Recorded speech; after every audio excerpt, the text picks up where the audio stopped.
많이 오셨습니다. 제가 참 안 떠는 성격입니다. 실제로 제가 우리 교회 청빙 설교하러 왔을 때도 안 떨었고, 수련회나 이렇게 청년부 강의를 많이 나갔기 때문에 정말 많은 사람들 앞에서 많이 강의를 해봤기 때문에 안 떠는 성격인데 오늘 떨립니다. 제가 담임 목사를 여기서 처음 하고 있습니다. 그러다 보니 말씀 사경에도 이렇게 담임 목사로서 하는 말씀 사경에는 처음이네요. 참 떨립니다. 우리 그 떨림에는 하나님께서 반드시 응답해 주실 것이다 라는 믿음 때문에 떨리는 것 같습니다. 우리 말씀 시작하기 전에 매일마다 기도할 때 아마 이 찬양이 불리게 될 텐데, 이번 우리 말씀 사경의 주제가입니다. 이 찬양 가사대로 주님께서 일하실 줄 믿고 우리 이 찬양 한번 하고 이 찬양 한번 하고 우리 말씀 들어가도록 하겠습니다.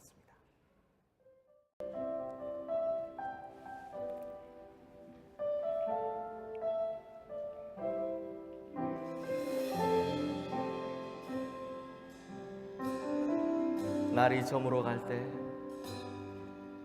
날이 저물어 갈 때, 빈들에서 걸을 때, 그때가 하나님의 때. 내 힘으로 안 될 때, 빈손으로 걸을 때, 내가 고백해 여호와 이름. 날이 저물어 갈 때, 날이 저물어 갈 때, 빈들에서 걸을 때, 그때가 하나님의 때. 내 힘으로 안 될 때, 빈손으로 걸을 때, 내가 고백해 여호와 이래. 주가 일하시네, 주가 일하시네, 주가 일하시네. 주께 아끼지 않는 자에게 주가 일하시네, 주가 일하시네. 신뢰하며 걷는 자에게 주가 일하시네, 주가 일하시네, 주가 일하시네. 주께 아끼지 않는 자에게 주가 일하시네, 주가 일하시네. 신뢰하며 걷는 자에게 주가 일하시네, 주가 일하시네, 주가 일하시네. 주께 아끼지 않는 자에게 주가 일하시네, 주가 일하시네.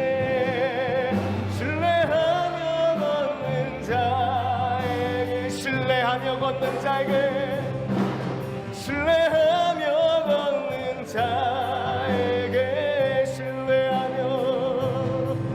신뢰하며 걷는 자에게.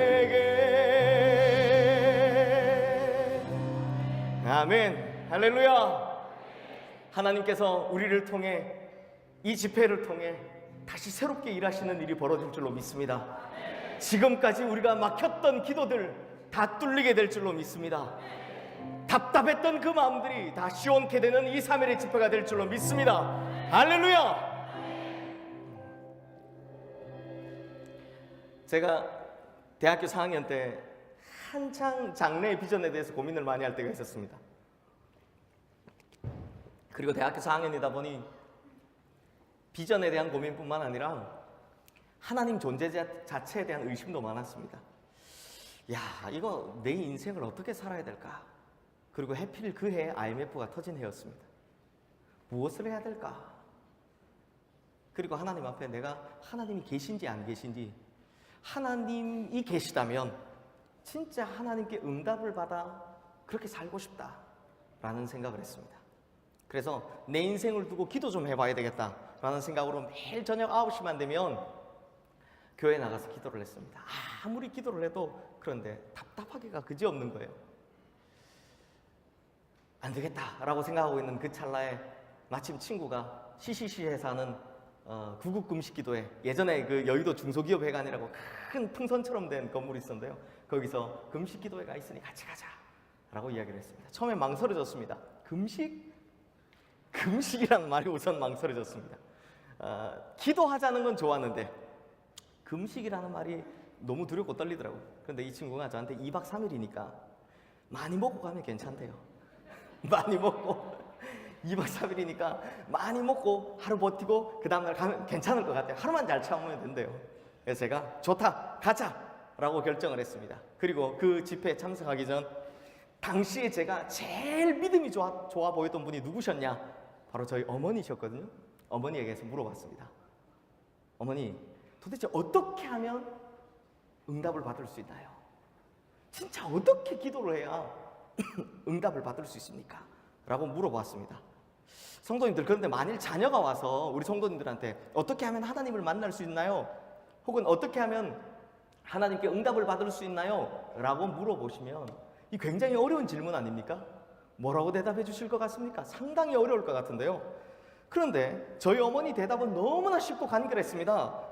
딱 한마디였습니다. 무엇이냐? 회개해라. 야, 가서 회개해라 라고 간단하게 이야기하셨습니다. 그래서 제가 저희 어머니는 기도 응답을 종종 잘 받으시니까 제가 저희 어머니를 신뢰했습니다. 2박 3일 기도회가 진행되는 동안 첫째 날에 작정을 하고 갔습니다. 나는 다 내 모든 있는 것들을 다 회개하고 오겠다.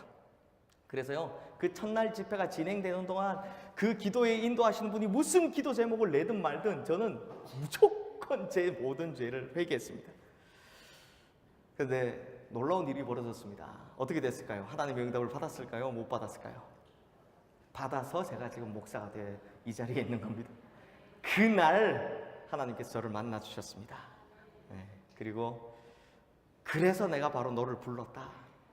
내가 너를 이사야처럼, 다니엘처럼, 아모스처럼 내가 이 민족을 위한 종으로 내가 너 한 사람을 택했다라는 음성을 확실하게 듣게 되었습니다. 그래서 제가 지금 이 자리에 목회자가 되고 그리고 시흥교회 담임 목사로 이렇게 서게 되었습니다. 그런데 나중에 제가 이게 진짜 이 회개가 효과가 있는가라는 생각을 해봤는데요. 신학교 들어가서 성경을 보니, 이제 신학교 들어가기 준비할 때 성경을 보니 실제로 이런 말이 있었습니다. 제가 나눠드린 프린트물을 이 말씀이 나올 때마다 참조하시면 되는데요. 이사야 59장 1절에서 2절 말씀에 보니까 이런 말씀이 있는 겁니다. 우리 같이 한번 읽어볼까요? 여호와의 손이 짧아 구원하지 못하심도 아니요 귀가 둔하여 듣지 못하심도 아니라 오직 너희 죄악이 너희와 너희 하나님 사이를 갈라놓았고 너희 죄가 그의 얼굴을 가리어서 너희에게서 듣지 않게 함이라. 성도님들, 하나님과 우리 사이를 무엇이 갈라놓았다라고 이야기합니까? 바로 죄입니다. 우리가 하나님의 손길을 경험하지 못하게 되었고 하나님의 얼굴을 보지 못하게 되었고 하나님께서 우리의 기도를 들을 수 없게 된 것, 그 이유가 무엇 때문이라고 합니까? 바로 죄 때문이라고 합니다.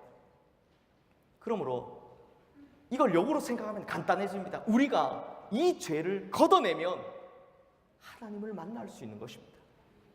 우리가 이 죄를 걷어내면 그때서야 전능하신 하나님의 손길을 경험할 수 있고 우리의 기도들이 주님의 귀에 울려지기 시작한다라는 것입니다.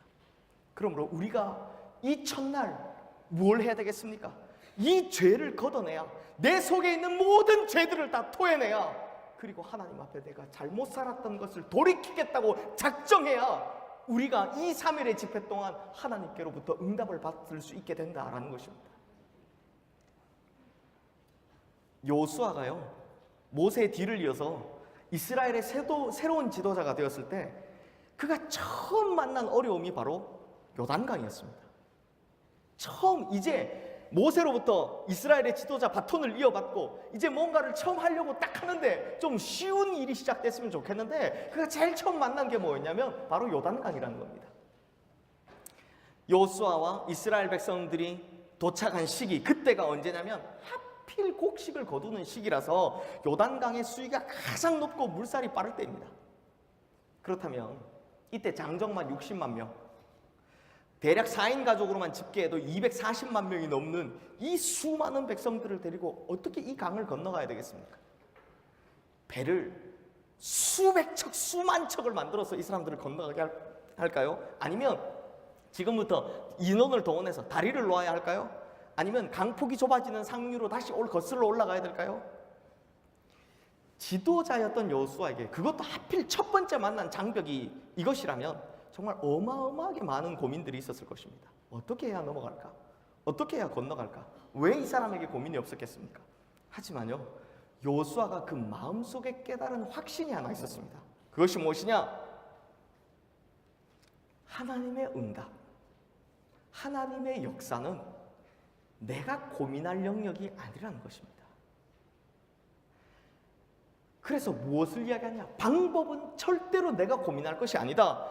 여기까지 인도하신 하나님께서 알아서 하실 것이다 라는 분명한 내적 확신이 여호수아에게 있었습니다. 왜냐하면 지금까지 자기들을 인도해 오신 하나님을 보니 그렇게 인도를 하셨다는 것입니다. 그러면 여호수아가 해야 할 일이 무엇입니까? 배를 만드는 것, 아니면 다리를 놓는 것, 거슬러 올라가야 하는 것, 이 모든 것 다 아니었습니다. 여호수아가 무엇을 했습니까? 여호수아 3장 5절 말씀 한번 보십시오. 우리 여호수아 3장 5절 말씀 함께 읽겠습니다. 여호수아가 또 백성에게 이르되 너희는 자신을 성결하게 하라.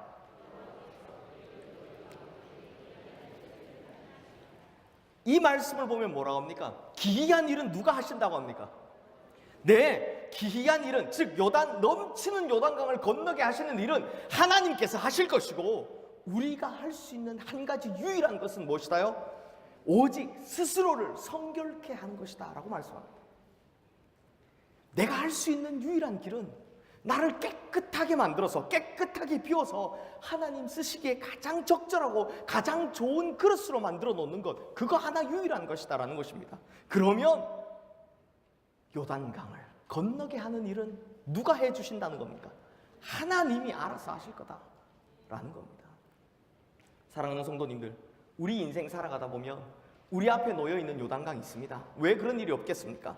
정말 우리 밤잠을 설치게 하는 거대한 고민들이 있고요, 여러 가지 고민들, 이걸 어떻게 해결해야 되나 답을 모르겠는 그 수많은 문제들이 우리 앞에 있습니다.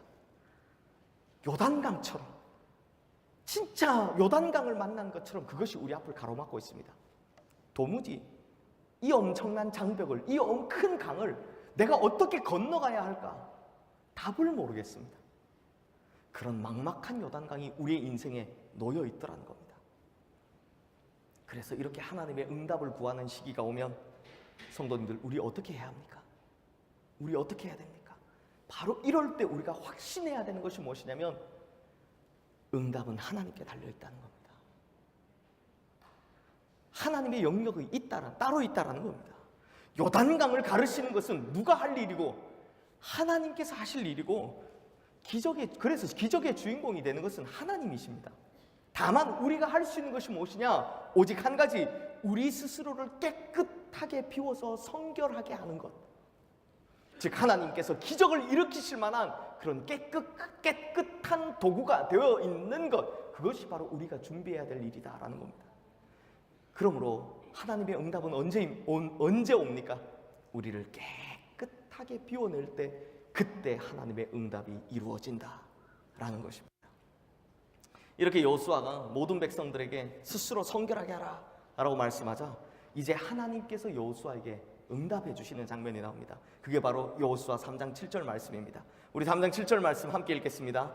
여호와께서 여호수아에게 이르시되 내가 오늘부터 시작하여 너를 온 이스라엘의 목전에서 크게 하여 내가 모세와 함께 있었던 것 같이 너와 함께 있는 것을 그들이 알게 하리라.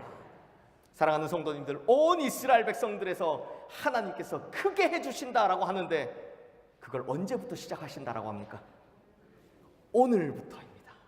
바로 오늘부터 시작하겠다라는 것입니다.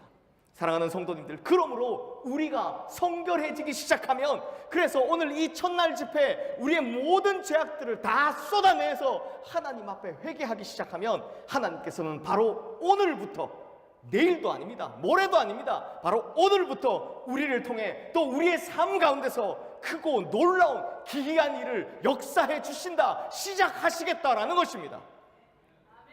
우리가 이 집회를 통해서 우리가 깨끗한 회개한 그릇이 되면 하나님께서는 바로 오늘부터 우리가 그토록 바랬던 그 응답을 해 주실 줄로 믿습니다.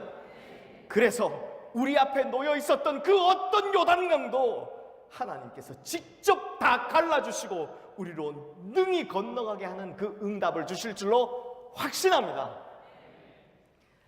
그래서 하나님의 응답이라는 주제, 이 주제로 시작하는 말씀 사경의 첫날 주제는 바로 회개입니다. 우리가 지금까지 하나님께 응답을 받지 못했던 그 결정적인 이유 중에 하나, 바로 이 죄의 문제. 그래서 오늘은요, 삼손을 가져왔습니다. 왜냐하면 이 삼손이 치명적인 죄의 문제를 가지고 있었기 때문에 이 사람의 인생이 망하게 되거든요. 그래서 우리에게 대입시켜서, 이 삼손의 문제들을 보며 우리에게 대입시켜서 우리가 회개할 것은 무엇이냐 라는 것을 다시 한번 돌아보게 되기를 바랍니다. 삼손은 사사기에 나온 마지막 사사입니다. 그리고 20년 동안 이스라엘의 사사로 있었던 사람입니다. 그리고 사사기에 나오는 12명의 사사 중에 가장 많은 양이 성경에 기록되어 있는 사람입니다. 그런 삼손의 이야기가 써있는 이 사사기 13장부터 16장까지의 이야기를 읽어보면 이 사람은 날 때부터 부르심을 받았던 유일한 사사였고요. 그리고 이후에는 부족한 것도 없었고 자기 힘으로 안 되는 일도 없었던 그런 사사였습니다. 이렇게까지 하나님의 주목을 받으며 태어났던 정말 특별한 능력을 지녔던 사사. 그런데 이 삼손이 도대체 왜 우리가 아는 것처럼 이렇게 못난 모습으로 변해져 버렸을까요? 놀랍게도 삼손이 파멸하게 되었던 가장 큰 원인은 자기 자신이었습니다. 자기 자신이 자기 스스로를 파괴해버렸다라는 것입니다.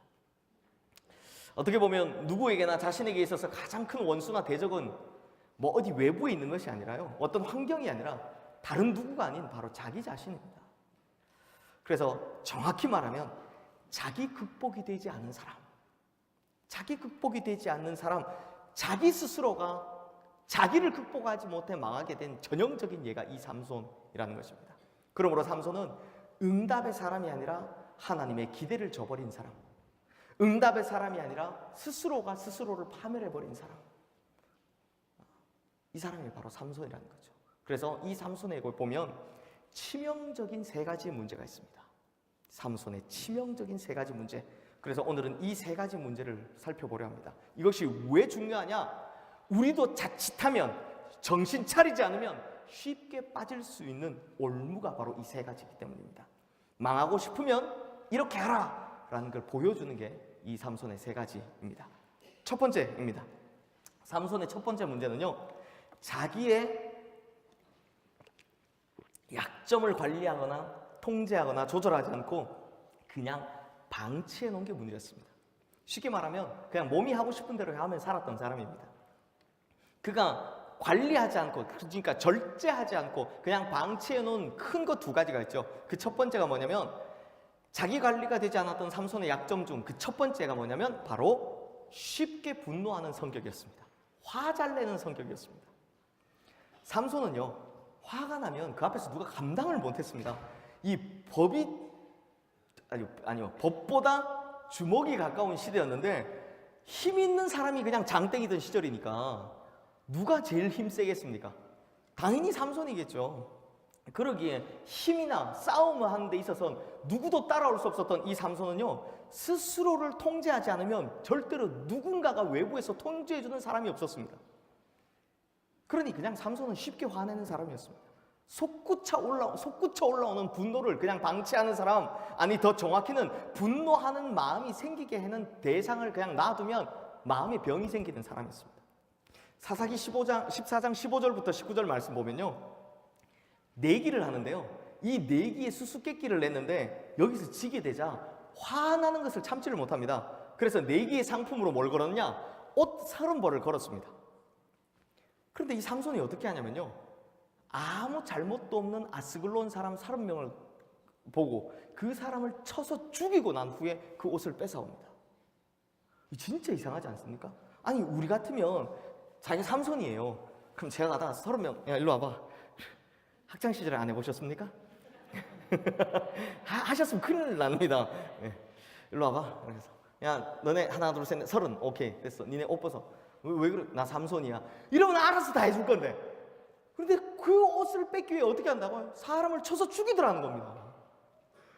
아니 그냥 옷 달라고 하면 내가 삼손이다 하면 알아서 줄 텐데 무슨 잘못 때문에 이 아무 이유 없는 30명은 맞아 죽어야 한단 말입니까?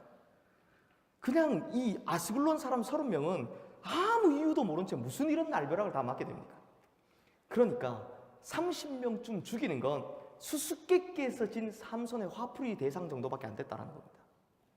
또 사사기 15장에 보면 이 첫 번째 결혼했을 때 삼손을 탐탁하게 생각하지 않은 사람이 누구였냐? 바로 그 장인이었습니다. 그래서 자신의 첫 번째 아내를 다른 사람한테 그냥 시집을 보내버리자 얼마나 열이 받았는지요. 여우 300마리를 잡아옵니다. 아니 어떻게 잡아왔는지를 모르겠지만 성경에 안 나와서 모르겠지만 그 여우 300마리를 잡아와서 그 다음 더 신기한 일을 합니다. 꼬리에 꼬리를 맵니다. 여우 꼬리와 꼬리를 매서 그 사이에다가 횃불을 꽂아서 여기다 어디다 풀어놓느냐? 베어놓은 곡식단과 아직 배지 않는 곡식과 포도원과 감람나무 거기다 다 풀어넣어서 싹 다 불살라버립니다. 아니 생각해 보십시오. 1년 내내 고생해온 이 농부들 입장에서 이 결실을 봐서 이제 막 거두어놓은 그것들이 다 날라 다 태워져 버렸는데 이 무슨 날벼락입니까? 이 농부들이 1년 동안 쫄쫄 굶어 죽게 생긴 그 이유는 단순합니다. 삼손의 화풀이 때문이었습니다. 제가 이걸 보면서요, 삼손 진짜 독하다는 생각을 했습니다. 아니 하기야 뭐 독하지 않으면 이렇게 성질을 내겠습니까? 저 같으면 여우 300마리 잡다가 보면 여우가 얼마나 빠릅니까? 그게 잡힙니까? 그 여우 300마리 잡다가 보면 제 같으면 야, 내가 지금 뭐 하는 짓이냐 이런 생각을 할 것 같은데 아니 꼬리를 그거를 산채로 그걸 매다가 보면 내가 지금 뭐 하고 있지 이런 생각을 할 것 같은데 삼손 하여튼 진짜 독합니다. 이것뿐만 아닙니다. 이 사건 이후에 보면 자기를 잡으려고 모략을 짜던 이 블레셋 사람 자기를 향해 과음을 치면서 막 달려오니까요 다른 무기도 아닌 나귀의 새 턱뼈를 들고 1000명을 쳐 죽였다고 합니다. 이제 화풀이로 1000명쯤 죽이는 건 우습다라는 겁니다. 물론 죽임을 당한 이들이나 고통당한 이들이 이스라엘의 원수였던 블레셋 사람들이다 라고 할 수 있지만 다른 사사들과 같이 자신의 나라를 지키고 또 자신의 민족의 괴로움을 해결하기 위한 것이 아니라 이 삼손이 했던 것은 오로지 화풀이 그 이상도 그 이하도 아니었다는 겁니다. 더군다나 삼손은 구별된 사람이었습니다. 태어날 때부터 나시린이었습니다. 하나님께 구별되어 드린 자 중에 스스로 소원한 이가 아닌 하나님께서 지목해서 나시린으로 태어난 사람 성경에서 이 삼손 한 명 유일합니다. 그런데 이 삼손이 어떻게 됐냐? 나시린이 아니라 혈기인이 됩니다. 왜냐하면 자기 관리가 안 됐기 때문입니다. 자기 분노를 방치했기 때문입니다. 성도님들, 혈기인, 화 잘 내는 사람 하면 성경에 또 한 명 있는데 누구 생각나십니까? 누구 생각나십니까? 화 잘 내는 사람이었는데 나는 이 사람 스타일입니다. 네, 베드로.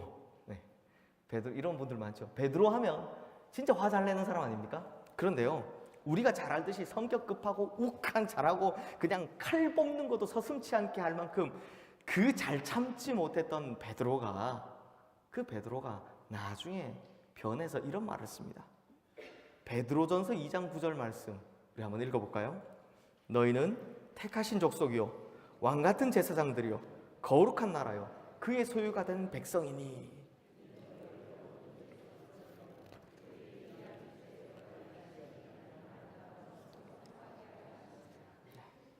택하신 족속, 왕같은 제사장, 그의 소유된 거룩한 나라, 그의 소유된 백성, 이게 뭘 말하고 있는 걸까요? 다름이 아니라 자기가 누구인지를 이야기하는 겁니다. 즉 이걸로 어려운 말로 하면 자기 정체성에 관해서 이야기하는 겁니다. 무슨 말입니까? 우리 성도님들 다 어디서 태어나셨습니까? 어디서 태어나셨습니까? 저는 잘 모르겠는데요. 어디 병원에서 태어났겠죠? 네. 저희 두 아들은 네, 저 정확하게 기억하는데 저 이대 목동병원에서 태어났습니다. 어디서 태어나셨습니까? 그냥 산파 집에서 태어나셨습니까? 아니면 어디 병원에서 태어나셨습니까? 우리가 어디서 태어났냐? 정확하게 이야기하면 우리는 하나님 나라에서 태어났습니다. 그래서 여기 있는 겁니다. 우리는 누가 만들었습니까? 이제는 답을 아시네요. 우리는 누가 만들었습니까? 네, 하나님께서 만드셨습니다. 우리는 메이드 인 차이나가 아닙니다. 안 웃으시네요. 우리는 메이드 인 차이나가 아닙니다. 자꾸 고장나는 게 아니라 우리는 메이드 인 헤븐입니다. 하나님 나라에서 만들어진 존재들입니다. 그러니까 하늘이 지정해준 우리에게 주신 소명이 있다는 겁니다. 그걸 베드로가 뭐라고 이야기했냐? 너희는 택하신 족속이요 왕같은 족속이요 왕같은 제사장들이요 거룩한 나라요 그의 소유된 백성이다 라고 이야기했다는 겁니다. 이 정체성, 이 소명을 깨닫고 난 베드로가 그 다음 뭐라고 이야기하느냐? 베드로전서 2장 19절부터 21절 말씀 보면 세상에 그렇게 성질 급하고 그렇게 욱잘했고 그렇게 화 잘 냈던 이 베드로가 이런 말을 합니다. 부당하게 고난을 받아도, 옛날 개역 한글 성경에는 애매히 고난을 받아도 하나님을 생각함으로 슬픔을 참으면 이는 아름다우나 죄가 있어 매맞고 참으면 무슨 칭찬이 있으리요. 그러나 선을 행함으로 고난을 받고 참으면 이는 하나님 앞에서 아름다우니라 라고 쭉 하면서 우리가 예수 그리스도의 발자취를 따라가자 이렇게 이야기합니다. 베드로가 혈기인에서 어떻게 이렇게 소명자로 바뀌었습니까? 그가 도대체 내가 무슨 소명을 가지고 태어났는지를 정확히 깨닫자마자 그가 혈기인에서 돌아서게 되었다는 겁니다.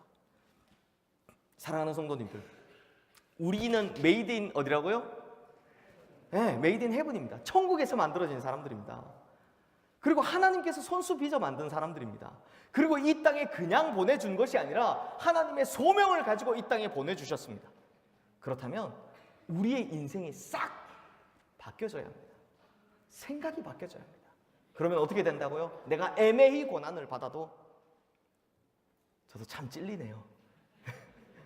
참으면 그것이 하나님께 아름다운 것이 된다 라고 누가 이야기했다고요? 베드로가. 이 놀라운 일이 벌어졌다라는 겁니다. 성도님들, 삼손과 베드로 이 두 사람의 본성은 둘 다 얻었다고요? 둘 다 혈기인이었습니다. 성질 급하고요 막 이 참는 거 잘 못하고 이런 사람이었습니다. 그런데 이 두 사람의 차이가 어디서부터 나타나기 시작합니까? 하나님께서 우리에게 부여하신 그 고귀하고 신성한 부르심, 그 소명, 그 신분, 바로 이것을 깨닫느냐 깨닫지 못하느냐에 따라서 차이가 나더라는 겁니다. 그래서 삼손은 그 고귀한 것을 절감하지 못했던 사람이다 라는 겁니다. 나시린으로 지명돼서 태어났고 이스라엘의 리더인 사사로서의 직책도 받았지만 하나님께서 부여하신 자신의 신분, 소명 다 잊어버린 채 그냥 자기 몸이 하고자 하는 대로 했던 사람, 그 사람이 삼손이었다는 겁니다. 사랑하는 성도님들 꼭 기억하십시오. 야고보서 1장 20절 말씀에 보면 이런 말씀이 있습니다. 사람이 성내는 것이 하나님의 의를 이루지 못하니라. 두 번째 삼손이 그냥 자기 몸을 방치해 놓은 것이 뭐냐? 바로 정욕의 문제였습니다. 삼손은 육신의 정욕을 방치하다 보니까 정말 무절제한 사람이 되었습니다. 삼손은요, 신체적으로는 대단히 강한 사람이었을지 모르지만 이런 하나님의 법을 지키는 것에서는 한 번도 강함을 보여준 적이 없는 사람입니다. 이게 바로 삼손을 나락의 길로 떨어뜨리게 되죠.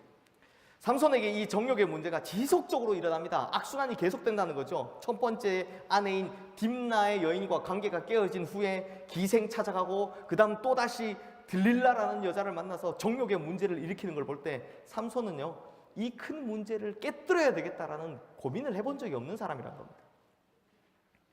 성도님들, 이 시대는요 참 이런 로맨스라는 이름으로 이런 불법적인 이런 관계들을 아주 아름답게 포장해 줍니다. 참 신기한 건 많은 미디어들이 이런 것들을 굉장히 뭐 영화나 드라마 이런 거 보면 굉장히 아름답게 포장해 주지만 실제로는 거기까지만 보여줍니다. 이런 불법적인 관계들이 나타내주게 될 그 비참한 결말들은 안 보여줍니다. 드라마에서 그런 거 보여줍니까? 아니 뭐 물론 저기 우리 어르신들 즐겨 보시는 아침 드라마 같은 경우는 누구의 배달은 딸이었고 아들이었고 이런 이야기가 나오기도 하지만 그런 것들에 대한 비참한 종말은 보여주지 않죠. 그래서 그 고통받고 있는 그 가족들의 모습이나 자녀의 모습들에 대해서는 이야기하지 않습니다. 다행히 성경은요, 삼손을 통해서 정확하게 보여줍니다. 오늘 본문 바로 앞에 있는 사사기 16장 16절 말씀 보면 이런 말씀이 나오죠. 날마다 그 말로 그를 재촉하여 조름해 삼손의 마음이 번뇌하여 죽을 지경이라. 이게 무슨 이야기냐면 블레셋 사람들에게 눈에 가시 같던, 그렇게 앓던 이 삼손을 제거하기 위해서 삼손의 여자 들릴라에게 은 1,100개를 주고 그 힘의 원천을 알아내라고 합니다. 그래서 잠자리를 핑계로 삼손에게 물어보는 겁니다. 생각해 보십시오. 자신의 힘의 근원이 무엇이냐라고 물었는데 거짓말로 대답했는데 그날 아침에 일어나니 그렇게 돼 있어요. 예를 들어서 세밧줄로 나를 묶어두면 힘이 없어진다라고 말했더니 아침에 자고 눈을 딱 떴는데 어떻게 돼 있어요? 세밧줄로 내가 감겨져 있어요. 아니 그러면 지금 누가 누구에게 화를 내야 됩니까? 아니 이 성질, 아까 그랬잖아요. 성질이 더러운 누구요? 삼손이잖아요. 얼마나 화 잘 냅니까? 아침에 눈 딱 떴는데 세밧줄로 자기가 묶여져 있어요. 그러면 어떻게 해야 됩니까? 그리고 블레셋 사람들이 막 뛰어들어와요.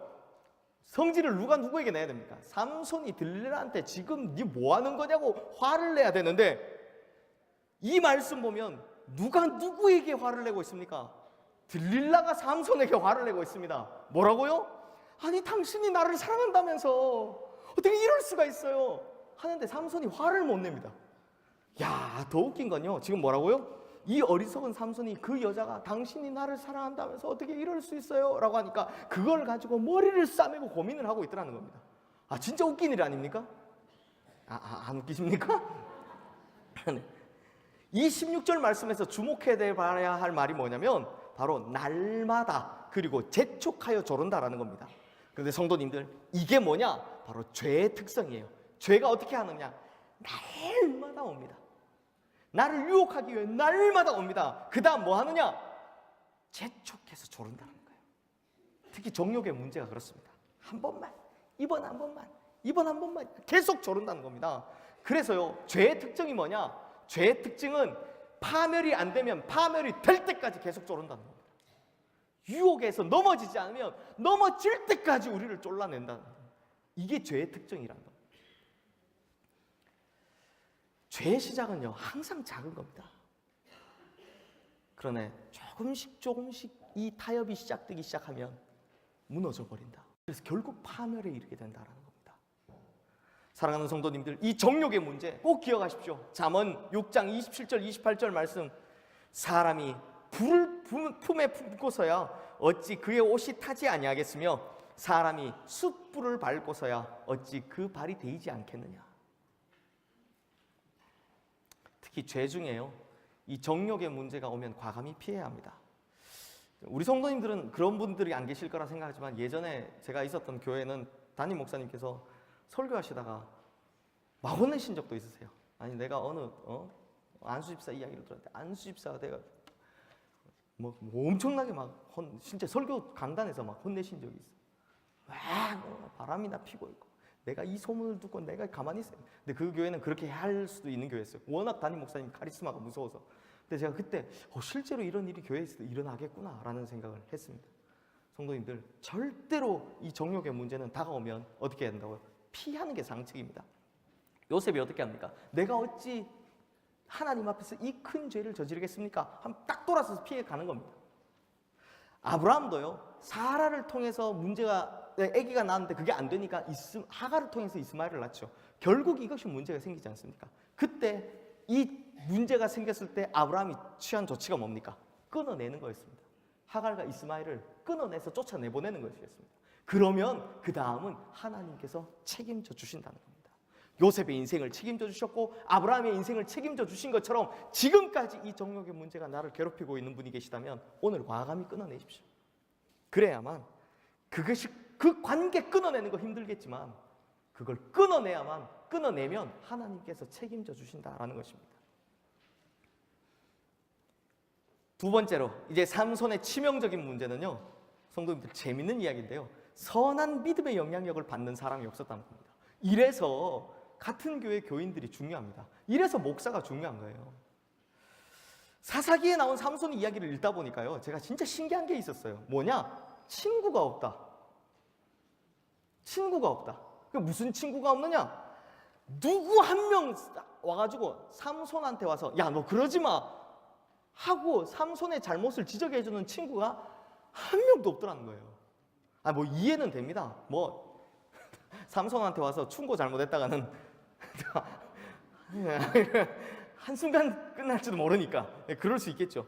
그런데 삼손 주변에 있는 모든 사람들은 뭐 어떤 사람들이냐? 같이 도박을 하거나 내기를 하거나 술을 마시거나 성적인 만족을 채워주는 친구들 뿐이더라는 겁니다. 성도님들, 진짜 좋은 친구가 어떤 친구입니까? 진짜 좋은 친구. 진짜 좋은 친구는요, 나를 자극해주는 친구입니다.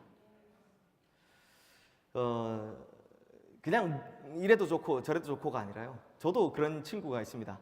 이 친구가 제가 신대원에서 만난 친구인데요, 놀랍게도 이분은 장신대를 나왔고 미국에서 샌프란시스코 신학교에서 우리 교단 신학교에서 박사까지 다 했는데 미국에서 담임 목회를 하고 있다가 놀랍게 순복음 계열에서 이분을 스카우트에 가서 지금 부산에 있는 모 순복음 교회에서 지금 담임 목사가 될 준비를, 제 동사 목사라고 해서 준비를 하고 있습니다. 이런 친구가 하나 있는데 이 친구가요, 저에게 참 많은 자극을 줬습니다.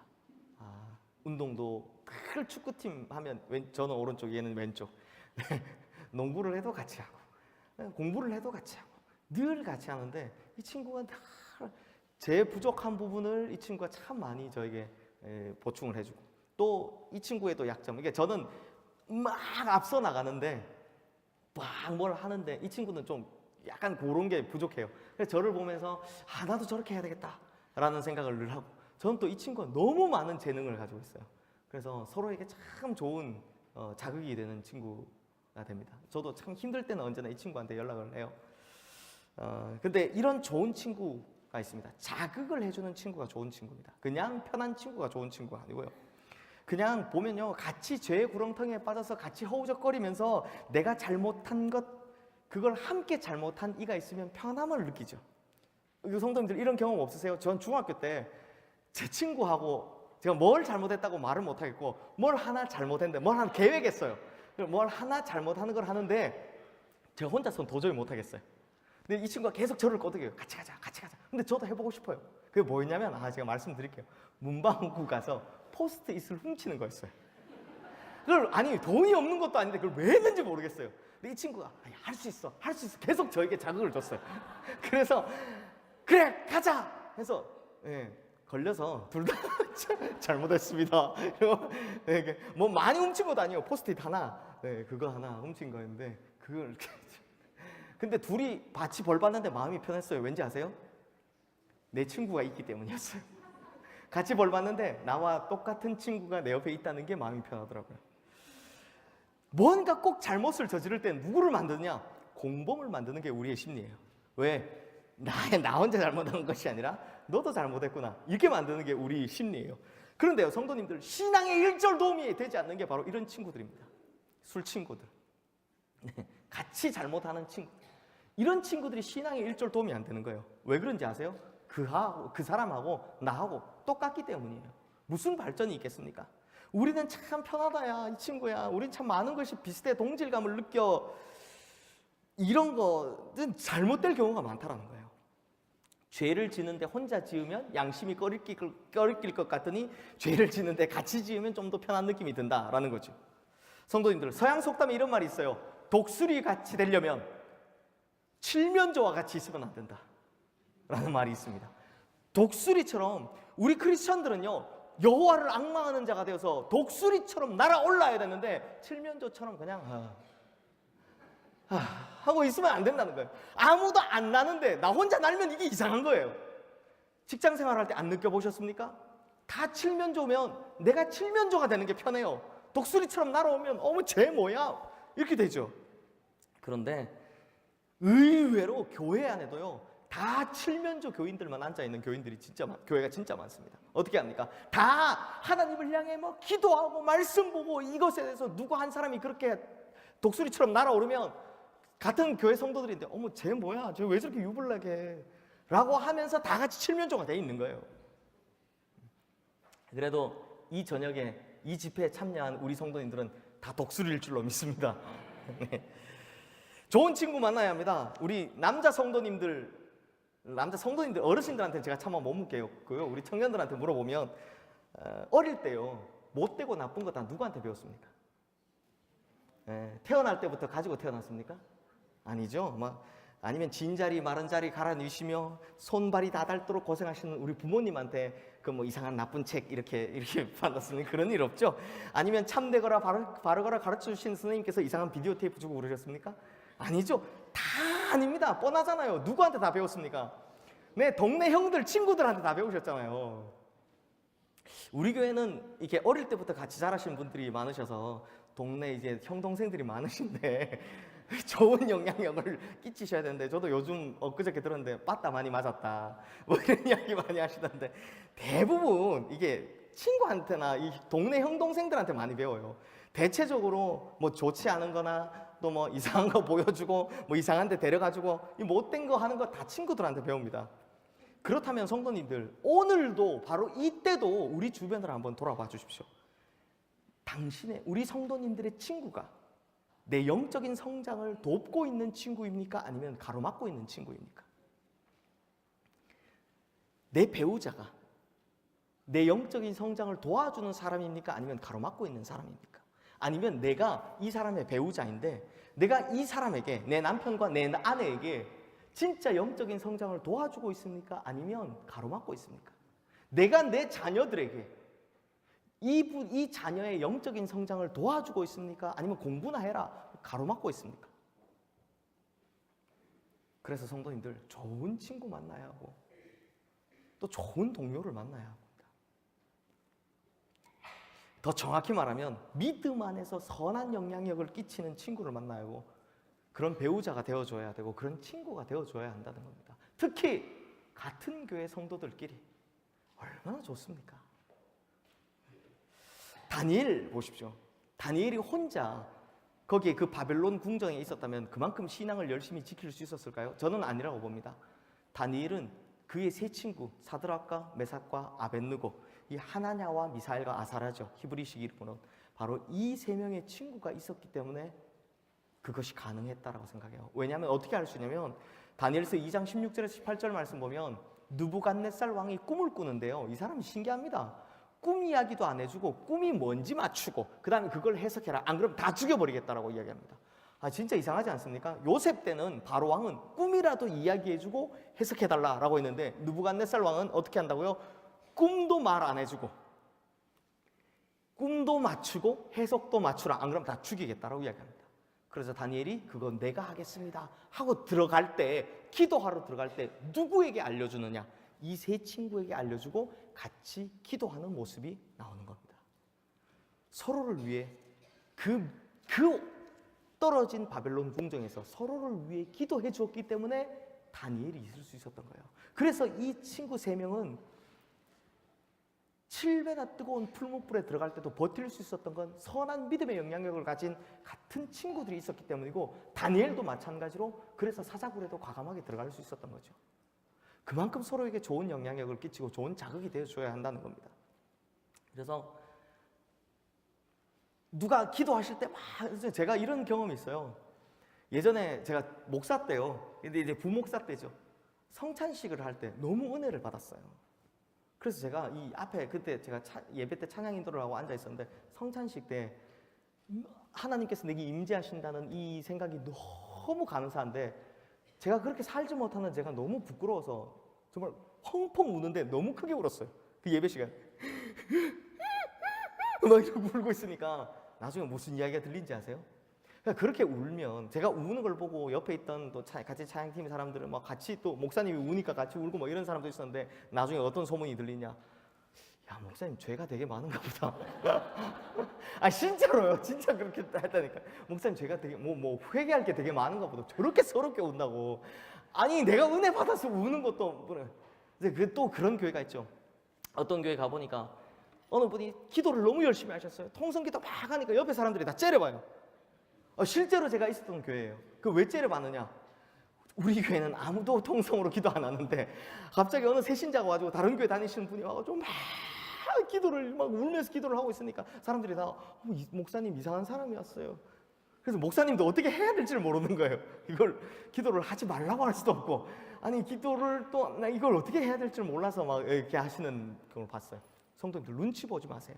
오히려 열심히 기도하십시오. 그래서 그것이 다른 사람들에게 또 자극이 되고, 아 나도 기도해야 되겠다 라는 그런 자극이 된다면 더 좋지 않겠습니까? 내가 성경 이야기에 와서 교회에 와가지고요, 아유 오늘 교회 왔는데 뭐가 어떻다더라 저떻다더라가 아니라 내가 오늘 설교를 들었는데 하나님 말씀을 봤는데 이렇다더라 저렇다더라 하는 이야기를 하는 사람이 잘 없죠? 잘 없는 게 아니라 이제 그런 이야기를 해가면서 우리 교회의 문화를 바꿔가는 거예요. 우리 교회의 방향을 바꿔가는 거예요. 그래서 하나님 말씀을 토론하고 하나님 말씀을 이야기하는 그런 교회가 될 줄로 믿습니다. 서로를 위해서 기도하고 붙들고 기도하고, 그냥 누가 어려운 일을 당했다 그러면 아이고 내가 저럴 줄 알았다 이게 아니라 그 사람 붙들고 같이 기도하자고 기도해 줄 수 있는 그런 교회가 될 줄로 믿습니다. 세 번째, 삼손이 방치한 세 번째 문제이면서 가장 치명적인 문제가 무엇이냐, 오늘 본문처럼 블레셋 사람들에게 잡혀서 머리가 깎이고 눈이 빠져서 맷돌을 돌리는 이런 고난을 당하기까지 놀랍게도 삼손이 단 한 번도 하나님을 진지하게 생각해 본 적이 없다는 겁니다. 실제로요, 이 본문이 오기 전까지 삼손이 한 번도 하나님 앞에 제대로 기도하는 적이 없어요. 삼손은 하나님께 하나님에 대해서 깊이 생각해 보고 묵상해 본 적이 없는 사람이에요. 삼손은 너무 강했기 때문에, 이래서 너무 강하면 너무 출중한 게요 반드시 좋은 건 아니에요. 약점이 있어야 하나님을 찾는데, 너무 강하고 너무 출중했기 때문에 자기 힘이 모든 것을 다 꾸려줬기 때문에 삼손에게는 하나님을 찾을 일이 한 번도 없었다는 거죠. 그래서 하나님과의 관계가 어떠냐, 굉장히 표면적인 관계예요. 그냥 하나님을 알고 지내는 정도의 관계였다는 거죠. 하나님께 대한 진지함의 결여, 오늘 가장 큰 주제입니다. 하나님을 향한 진지함이 결여된 것, 이게 바로 오늘 본문의 이야기입니다. 들릴라가 삼손의 힘의 근원이 어디 있는지를 물어봅니다. 당연히 삼손이 거짓말을 하죠. 뭐하러 가르쳐주겠습니까? 그래서 7절에 보면 마르지 않는 새활줄 7으로, 그러니까 개역 한글 성경에 보면 7 칡렁꿀로 이것으로 나를 묶으면 힘이 빠진다 라고 거짓말을 합니다. 그런데 문제는 진짜 이 여자가 마르지 않는 새활줄 7으로 자기를 묶어놓고 블레셋 사람들이 들어온다 라고 이야기를 하더라는 겁니다. 좋습니다. 사랑하니까 한 번은 봐준다 칩시다. 그런데 이 여자가 도리어 당신은 내게 거짓말을 했다라고 하면서 따지기 시작합니다. 그리고 또 묻죠. 이게 바로 죄의 습성입니다. 죄는 반복되니까요. 그러면 이 사람도 또 거짓말을 합니다. 죄는 반복되니까요. 그래서 11절에 보면 새 밧줄로 나를 결박하면 된다라고 이야기합니다. 그러자 또 똑같은 일을 당하죠. 게다가 이 뻔뻔한 여자는요, 적반하장격으로 당신이 나한테 거짓말을 했다라고 따져 묻습니다. 13절, 이 죄가 반복되면 놀라운 일이 벌어집니다. 점점 정답에 가까워 온다는 겁니다. 그래서 머리털 이야기가 드디어 나오기 시작합니다. 머리털 7가닥을 배틀의 날실에 섞어 짜면 된다. 이제 삼손에겐 점점 판단력이 흐려지기 시작합니다. 그래서 15절 말씀을 보면 거짓말하는 걸 보니 당신이 어찌 나를 사랑한다라고 하느냐라고 하니 이 여자가 우니까 번대하며 죽을 지경이라고 합니다. 아니, 성도님들 생각해 보십시오. 조금만 생각 있는 사람이면 자기 힘이 어떻게 하면 빠지냐라고 묻길래 가르쳐 줬더니 다음날 눈 뜨고 일어났는데 진짜 그렇게 돼 있어요. 내가 칡렁꿀 7개로 묶어 놓으면 된다니까 진짜 그렇게 눈 뜨고 보니 묶여져 있어요. 그러면 그런 데다가 블레셋 사람들까지 뛰어들어와서 자기를 잡으려고 해요. 그러면 어떻게 합니까? 이 여자를 딱 붙들고 뭐라고 해야 됩니까? 야, 이 삐 해야 되는 거 아닙니까? 야, 이 삐리리 막 나가야 되는 거 아닙니까? 지금 자기가 죽게 만든 사람이 바로 이 여자지 않습니까? 그게 정상 아닙니까? 아닙니까? 당연히 그렇잖아요. 제가 삼손인데요. 어떻게 하면 당신 힘이 빠져요? 나 꼬아놓은 날틀 배실로 나를 묶어놓으면 돼. 했는데 진짜 그렇게 묶어놨어요. 그리고 블레셋 사람을 불러요. 그러면 당장 이렇게 이거 사 안 해. 이거 막 나가야 되겠죠. 방송 불가 용어들이 막 나가야 되겠죠. 그런데 그게 정상인데 그러지를 않아요. 그래서 들릴라의 보챔에 삼손이 결국은 답을 말하게 돼요. 17절 말씀. 이 반복의 결말이 오죠. 파멸, 머리털을 밀면 된다. 파멸이 오게 되는 겁니다. 하나님께 선택받은 이 나실인이 얼마나 영적으로 무뎌졌으면, 얼마나 하나님과 진지한 교제가 없어졌으면 하나님께서 그가 태어나기도 전에 친히 나타나셔서 부탁하신 이 일에 대해서 어떻게 이런 짓을 할 수가 있겠습니까? 사랑하는 성도님들, 삼손의 머리는요 머리로부터 나오는 힘이 이게 아니라 그냥 머리카락이 힘세게 하는 비법이 아니라 그건 삼손과 하나님의 언약이었습니다. 이 사람의 영적인 기초였습니다. 그런데 그걸 가볍게 여기고 만홀히 여기니까 어떻게 돼버렸다고요? 삼손의 영적인 권능이 사라져 버렸다는 겁니다. 그래서 힘이 사라진 것입니다. 무엇보다도 하나님과의 진지한 관계가 깨어지자 바로 이 문제, 모든 영적인 권능이 다 사라져 버렸다는 겁니다. 사랑하는 성도님들, 하나님과의 진지한 관계, 이걸 우리가 회복해야 합니다. 오늘 우리가 회개하면서 바로 이 하나님과의 진지한 관계를 회복해야 합니다. 그렇지 않으면 어떠한 영적인 권능도 우리가 발휘할 수 없다는 겁니다. 우리 오늘 본문 21절 말씀을 함께 읽겠습니다. 블레셋 사람들이 그를 붙잡아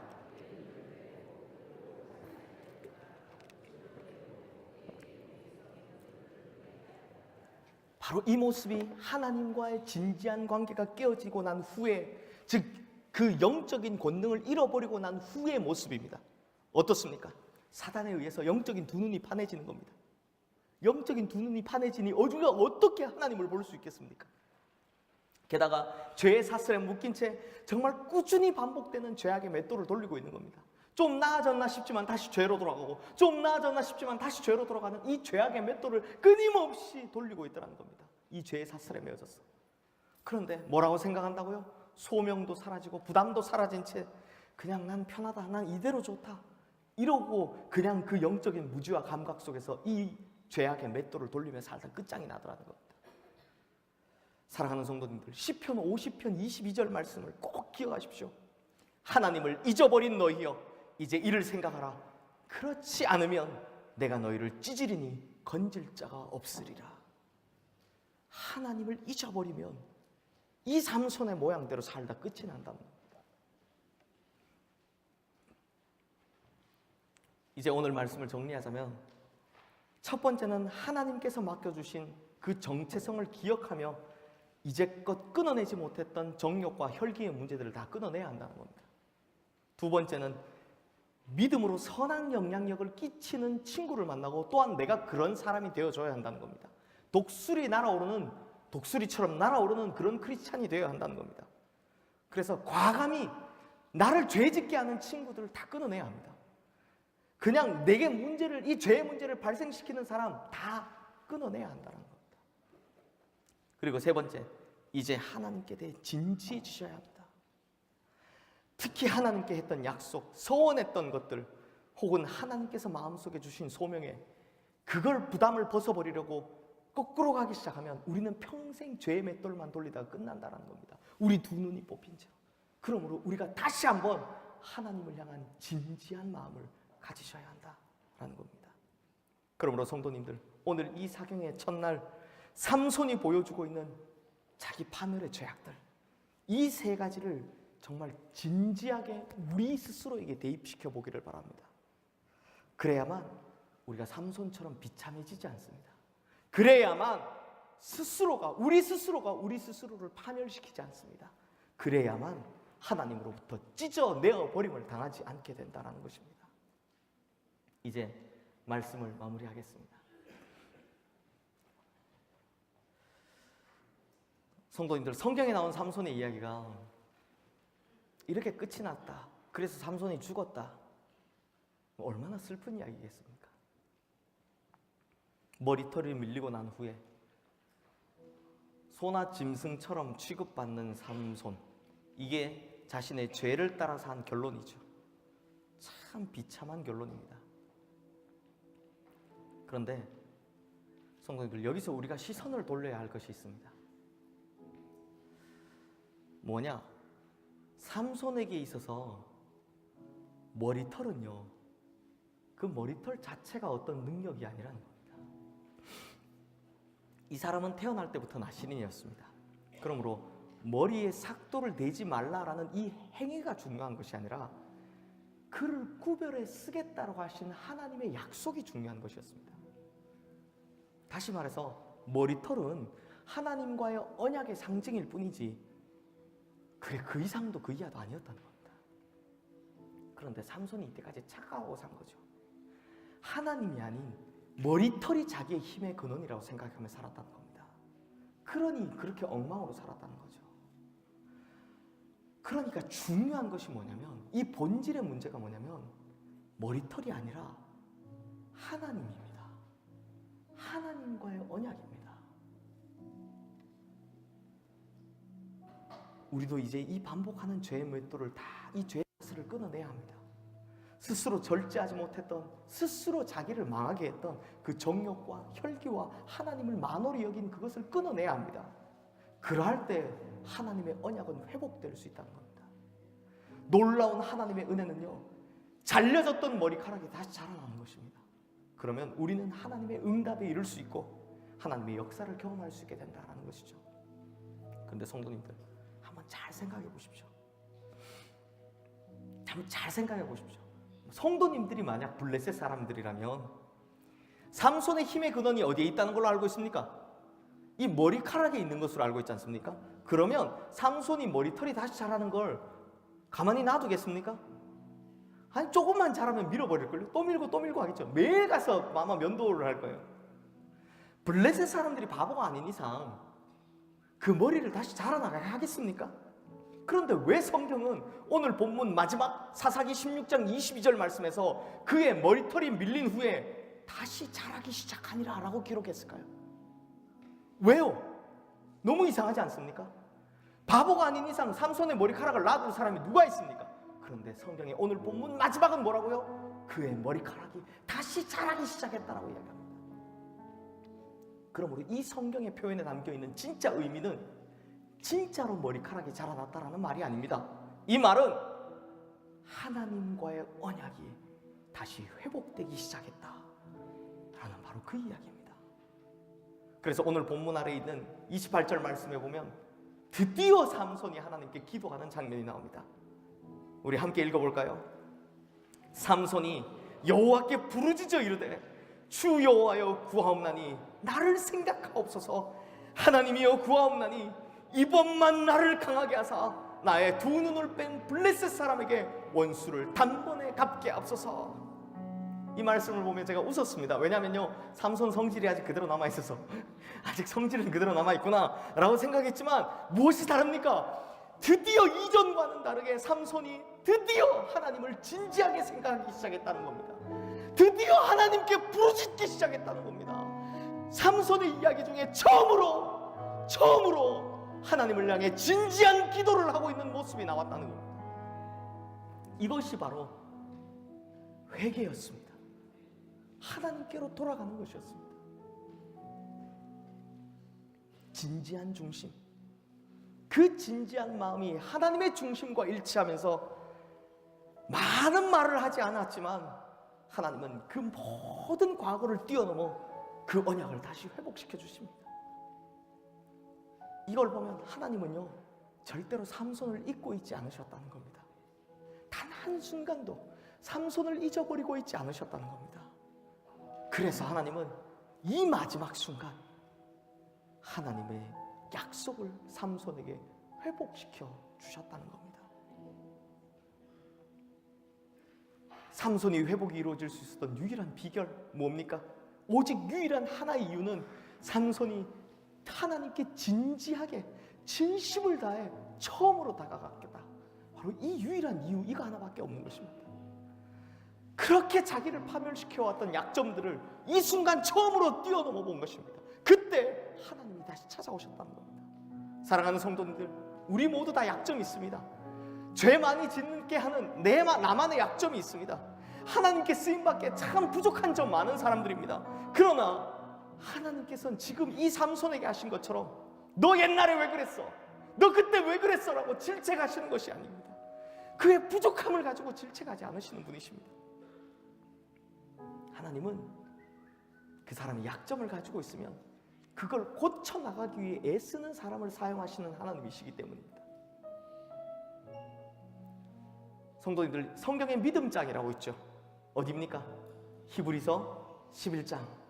이 믿음장이지 않습니까? 이 믿음의 영웅들이 이름이 쫙 나열되어 있습니다. 그리고 이 사람의 생을 통해서 어떤 믿음을 보였는지에 대해서 아주 간략간략하게 기록되어 있는 장입니다. 그런데 이렇게 에녹이나 노아나 아브라함, 우리가 이름만 들어도 와, 그 사람들, 믿음의 사람들이라고 하는 이 믿음의 영웅들이 나열되어 있는 거기 히브리서 11장 그 32절에 놀랍게도 한 사람의 이름이 등장합니다. 우리 히브리서 11장 32절 말씀 함께 읽겠습니다. 내가 무슨 말을 더하리요? 기드온, 바락, 삼손, 입다, 다윗 및 사무엘과 선지자들의 일을 말하려면 내게 시간이 부족하리로다. 정말 놀라운 일입니다. 믿음의 선조들이 기록되어 있는 이 히브리서 11장, 정말 성경에서 제일 믿음 좋다는 사람들이 나열되어 있는 이 히브리서 11장에 삼손의 이름이 들어있다는 겁니다. 누구와 같이요? 기드온과 다윗과 사무엘과 같은 반열에 이 삼손의 이름이 기록되어 있다는 겁니다. 아니, 성경은요, 중요한 것을 먼저 쓰는 이 언어적 습관을 가지고 있기 때문에 삼손이 도리어 다윗이나 사무엘보다 훨씬 더 위대한 믿음의 인물로, 믿음의 영웅으로 표현되어 있다는 겁니다. 어찌된 영문일까요, 성도님들? 이것이 바로 복음의 힘입니다. 이것이 바로 복음입니다.